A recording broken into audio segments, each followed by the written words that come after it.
स्वागत है आपका अपने YouTube चैनल पर। मेरा नाम है संजय सिंह और आज हम लोग आ चुके हैं विशाखापट्टनम।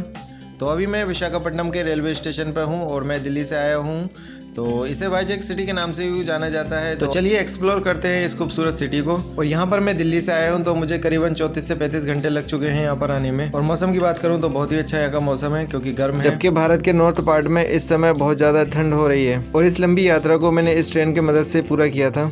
विशाखापट्टनम में आने के लिए सबसे अच्छा मौसम जो होता है वो नवंबर से लेकर मार्च के महीने तक होता है। आप देख रहे हो यहाँ पर स्टेशन पर पंखे चल रहे हैं, जबकि दिसंबर का लास्ट चल रहा है और अभी दिल्ली में इतनी ज़्यादा ठंड पड़ी हुई है। स्टेशन काफ़ी ज़्यादा स्वच्छ और साफ माहौल का है। अभी शाम के 4:25 हो रहे हैं। मैंने कुछ समय ऑनलाइन होटल को सर्च किए पर वो काफ़ी ज़्यादा महंगे थे, इसीलिए मैं मैनुअली और ऑटो लेता हूँ और लग जाता हूँ अपने बजट का होटल ढूंढने के लिए। थोड़ी दूर चलने पर ही ऑटो वाले भाई साहब ने मुझे यह होटल को सजेस्ट किया, जिसका किराया एक दिन का 500 रुपये है। एक टिप मैं यहाँ पर आपको दे देता हूँ कि जब भी आप किसी नए शहर में जाते हैं तो आप खुद ही होटल ढूंढें तो ज़्यादा अच्छा होता है। अगर ऑटो वाले की मदद से होटल ढूंढते हैं तो इन होटल वालों से इनका कमीशन भी बंधा होता है 500 रुपये में। हालांकि यहाँ पर 300 रुपये में भी रूम मिल जाता है, बट मैं जो ऑटो वगैरह जो होते हैं उनके थ्रू आया था तो इनका कमीशन रहता है, इस वजह से मुझे ये 500 रुपये में पड़ा है। बाकी अगर आप इंडिविजुअली अगर आप आते हैं तो ये आपको 300 रुपये के लगभग पड़ जाएगा। डॉर्मेट्री यहाँ पर 200 रुपये में आपको मिल जाएगी, बहुत बढ़िया एसी। और इसका मैं फिर से दिखा देता हूँ।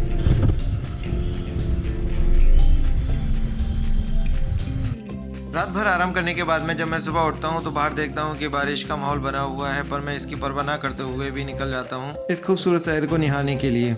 बारिश की वजह से थोड़ी सी दिक्कत हो रही थी, फॉग भी हो चुका था, पर व्यू बहुत शानदार मिल रहे थे। यहाँ पर हम लोगों ने 1800 रुपये की टैक्सी की थी, जो हमें यहाँ के जो मेन टूरिस्ट प्लेसेस हैं वहाँ पर जाकर घुमाएंगे। यहाँ पर एक बहुत मशहूर बीच है जिसका नाम भीमी बीच है। वहाँ पर जाते समय यह व्यू हमें देखने को मिला था। इसका जो आकार था वो एक धनुष की तरह था और देखने में काफ़ी ज़्यादा सुंदर लग रहा था।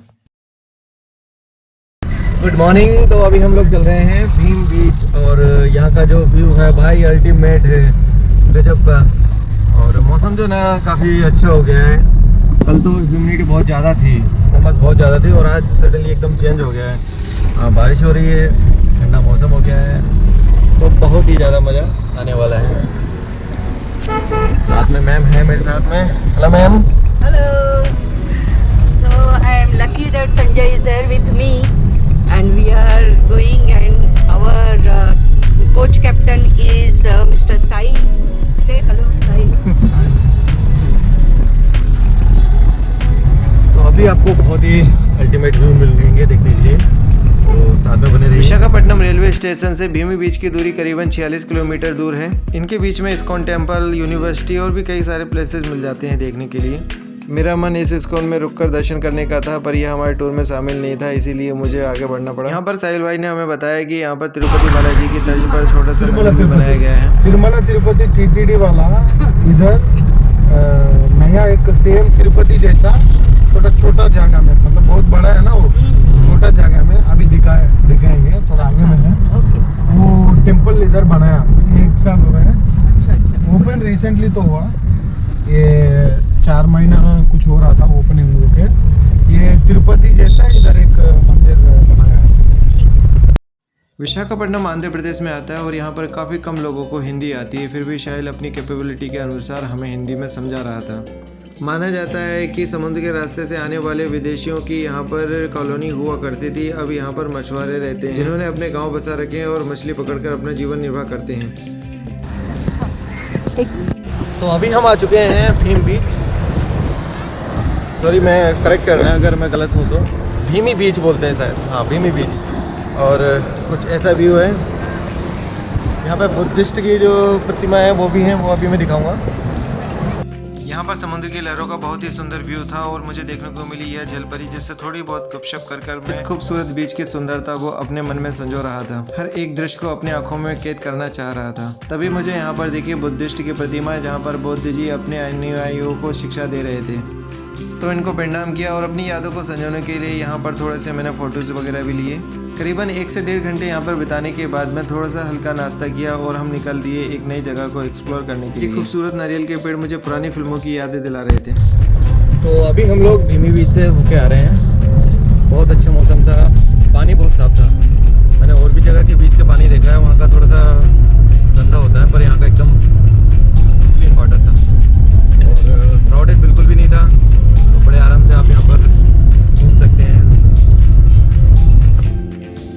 यहाँ से पहुँच जाते हैं समुद्र की लहरों से बना हुआ नेचुरल आर्क को देखने के लिए, जिसे तेलुगु मूवी में काफ़ी ज़्यादा दर्शाया गया है। पहले इस आर्क की गोलाई बहुत ज़्यादा थी, पर कट कट कर अब पानी से यह बहुत छोटा हो गया है। इसके बारे में बहुत ही कम लोगों को पता है, इसीलिए यहाँ पर कोई दिख नहीं रहा है। अब मैं जा रहा हूँ विशाखापट्टनम रेलवे स्टेशन से 21 किलोमीटर की दूरी पर बने तोतलाकुंड नामक जगह पर। यहाँ पर है बहुत पुरानी बुद्ध मोनेस्ट्री, जिसको 1976 में नेवी द्वारा किए गए एक हवाई सर्वे में ढूंढा गया था। फिर आर्कोलॉजी डिपार्टमेंट द्वारा किए गए परीक्षण में यहाँ पर मिले बर्तन, चूड़ियाँ और ब्रह्मोलिपि में लिखे हुए कॉइन कार्बन डेटिंग परीक्षण द्वारा यह पता चला कि यह मोनेस्ट्री करीबन 1800 से 2000 साल पुरानी। अभी भी यहाँ पर आर्कोलॉजी डिपार्टमेंट की खोज चलती रहती है, इसीलिए यहाँ पर 21 एकड़ में किसी भी तरह का कंस्ट्रक्शन करना सख्त मना है। यहाँ आसपास काफी ज्यादा पेड़ पौधे और जंगल हैं, इसीलिए यहाँ पर 90 प्रकार के पक्षियों की प्रजातियां पाई जाती हैं। यहीं पर मुझे देखने को मिले यह 3 कुंड, जिनमें पानी भरा हुआ था। बताते हैं इनमें से एक कुंड का पानी कभी नहीं सूखता। इन कुंडों के पानी से बौद्ध अपने दैनिक जीवन के पानी की जरूरतों को पूरा करते थे और खाना बनाने के लिए इसी पानी का यूज किया जाता था। यह एरिया करीबन 3100 एकड़ में फैला हुआ है। अगर आपको इतिहास में रुचि है तो आपको यहाँ पर आना बनता है, क्योंकि यहाँ पर ऐसे कई सारे इतिहास के पन्ने मिलेंगे जो अभी अधूरे हैं, जिन्हें पूरा करने के लिए आर्कोलॉजी डिपार्टमेंट अभी भी प्रयत्नशील है। और भी अधिक इस बारे में जानना है तो यहाँ के गाइड आपको पूरा समझा देंगे। Recently, this site was found by the Indian Navy, 1976. Then Navy people sent this message to the Department of Archaeology. So then, after Department of Archaeology, they did excavate here 4 years. At the same time, they found here Roman country silver coins, Satavahana lead coins, Brahmi lipi and Brahmi labels also. Now these things we can see from the Visakhapatnam, Visakhapatnam region in Vizag. So otherwise, Department of Archaeology, they did conduct some laboratory tests, that carbon 14 dating test, carbon radioactive test and silver dating test. So finally they told it this is the Hinayana Theravada Buddhist site. Hinayana, Mahayana and Vajrayana. There are 3 sectors of the India. And Thera? Theravada. Hinayana. और ये बने हुए हैं बुद्धिस्टों के room, जहाँ पर Buddhist रुका करते थे और इनकी हाइट करीबन 4 फुट हुआ करती थी। इस तरह के कई सारे छोटे छोटे कमरे बने हुए हैं, जिनको ईंट और चूने की मदद से बनाया गया है। गाइड की मदद से यहाँ पर मिले कई रोचक चीज़ों को और भी आप जान सकते हैं। गाइड की फ़ीस 50 रुपये होती है, जो बाइलिंगुअल होती है, मतलब कि आपको इंग्लिश और हिंदी दोनों में समझा देंगे। और ये बना हुआ है प्रेयर हॉल, जहाँ पर बुद्धिस्ट बैठकर अपनी प्रार्थना किया करते थे। इन सभी की संरचना देखकर इतिहासकार ऐसा मान रहे हैं कि ये चीज़ें यहाँ पर इस तरह से हुआ करती थीं। यहाँ पर 100% एकदम कंफर्म कुछ भी नहीं है, बस चीज़ों को माना गया है। तोतलाकुंडा यह जगह एक पहाड़ पर स्थित है, जहाँ से देखने पर व्यू बहुत ज़्यादा शानदार दिखते हैं, क्योंकि समुद्र यहाँ से सामने ही दिखाई देता है। सामने ही बना हुआ है तोतलाकुंडा बीच। यहीं पर ये छोटा सा पार्क बनाया हुआ है, जहाँ पर आप कुछ देर के लिए आराम कर सकते हैं और फोटोज़ वगैरह ले सकते हैं। यहाँ की हवा बहुत शानदार है। तोतलाकुंडा को एक्सप्लोर करने के बाद में अब समय हो चुका था कुछ खाने का, इसलिए मैं अपने बजट का होटल ढूंढने लग जाता हूँ, पर यहाँ पर बहुत ही ज़्यादा एक्सपेंसिव होटल थे। तो हम हार न मानते हुए विशाखापट्टनम की ओर निकल दिए। यूँ तो हम आगे बढ़ रहे थे, पर अब हम अकेले नहीं थे, अब हमारे साथ में थे हमारे पेट में भूख से व्याकुल चूहे, जो हर समय नित्य कीड़ाएं कर रहे थे। तभी हमें दिखा यह गद्दीराज पैलेस, जिसका आर्किटेक्चर बहुत ही ज़्यादा सुंदर लग रहा था। इसको थोड़ी देर निहारने के बाद में हम आगे बढ़ दिए और साहिल हमें लेके आया विशाखापट्टनम में हमारे बजट का बना हुआ कल्याणी रेस्टोरेंट। तो अब देर न करते हुए मैं झट से रेस्टोरेंट में घुस जाता हूँ और फट से अपना ऑर्डर दे देता हूँ, और सटक से आ जाती है कई सारी सब्जियाँ और मिष्ठानों से भरी हुई है थाली, जिसमें कई सारी भांति भांति प्रकार की सब्जियाँ थीं। तो बढ़िया से इस भोजन का छुटकारा लेते हुए अपनी पेट पूजा करता हूँ लिया और बिल को पे करते हुए सीधे हम निकल पड़े INS खुसरा सबमरीन म्यूजियम, जो कि RK ब्रिज के बिल्कुल पास में है, जिसका टिकट 40 रुपये पर पर्सन है। हम लोग 2 थे, इसीलिए 80 रुपये हुआ था। इस सबमरीन को 1969 में रशिया से लिया गया था, जिसने 31 साल की सर्विस इंडियन नेवी में दी थी। इसकी लंबाई 92 मीटर है और करीबन 75 स्टाफ इसमें काम किया करता था। यहाँ पे पहुँचते हुए हमें शाम हो चुकी थी और अंधेरा काफ़ी हो चुका था, इसीलिए बाहर के फ़ोटो इतने अच्छे नहीं आ पाए। अंदर पहुँचकर इस सबमरीन को पूरी तरीके से जानने का मौका मिला। हालांकि इस समय हमें कोई गाइड नहीं मिला जो हमें इसके बारे में और अधिक बता सके। बस जो चीज़ें वहाँ पर लिखी हुई थी उनको पढ़ते हुए हम इसकी जानकारी लेते रहे। सबमरीन में बहुत कम स्पेस होता है और इतने कम स्पेस में रहकर हमारे सैनिक हमारे लिए काम करते हैं। और सामने ही ये हरे रंग की टॉर्पेडो मिसाइल है, जिसका वजन करीबन 2 टन होता है, जिसकी स्पीड 45 किलोमीटर प्रति घंटा और मारक क्षमता करीबन 12 किलोमीटर होती है। इस सबमरीन का यूज़ 1971 की लड़ाई में पाकिस्तान के विरुद्ध किया गया था। सबमरीन में कई सारे नेवी ऑफिसर और इनकी भागीदारी को भी काफ़ी अच्छे तरीके से इसमें बताया गया है। इस पूरे सबमरीन को घूमने के में लगभग 20 से 25 मिनट लग जाते हैं। इस पूरे सबमरीन में मैकेनिकल और इलेक्ट्रिकल के उपकरणों का एक जाल सा बना हुआ है, जिसको समझ पाना आम आदमी के लिए बहुत ज़्यादा मुश्किल है। इस पूरे सबमरीन को अलग अलग कंपार्टमेंटों में बांटा गया है। जिसका फंक्शन और वर्किंग अलग अलग होता है। जितना अंदर मैं इस सबमरीन के जा रहा था उतने ही ज़्यादा मुझे इसको जानने की और ज़्यादा इच्छा हो रही थी। इतने सारे उपकरण और गैजेटों को देखकर मैं बहुत ही असमंजस में था।